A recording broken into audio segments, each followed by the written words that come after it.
So Solomon finished all his work on the temple of the Lord.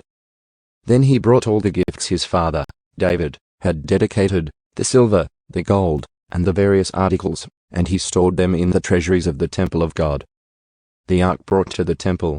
Solomon then summoned to Jerusalem the elders of Israel and all the heads of tribes, the leaders of the ancestral families of Israel.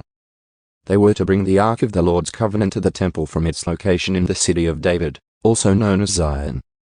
So all the men of Israel assembled before the king at the annual festival of Shelters, which is held in early autumn. When all the elders of Israel arrived, the Levites picked up the ark. The priests and Levites brought up the ark along with the special tent and all the sacred items that had been in it.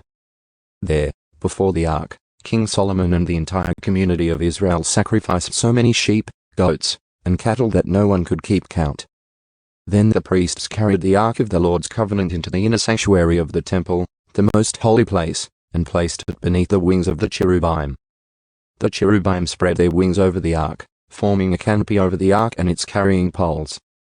These poles were so long that their ends could be seen from the holy place, which is in front of the most holy place, but not from the outside. They are still there to this day. Nothing was in the ark except the 2 stone tablets that Moses had placed in it at Mount Sinai, where the Lord made a covenant with the people of Israel when they left Egypt. Then the priests left the holy place. All the priests who were present had purified themselves, whether or not they were on duty that day.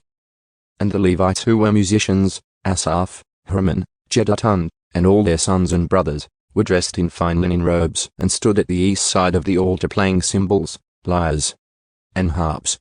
They were joined by 120 priests who were playing trumpets. The trumpeters and singers performed together in unison to praise and give thanks to the Lord. Accompanied by trumpets, cymbals, and other instruments, they raised their voices and praised the Lord with these words: He is good. His faithful love endures forever. At that moment a thick cloud filled the temple of the Lord. The priests could not continue their service because of the cloud, for the glorious presence of the Lord filled the temple of God.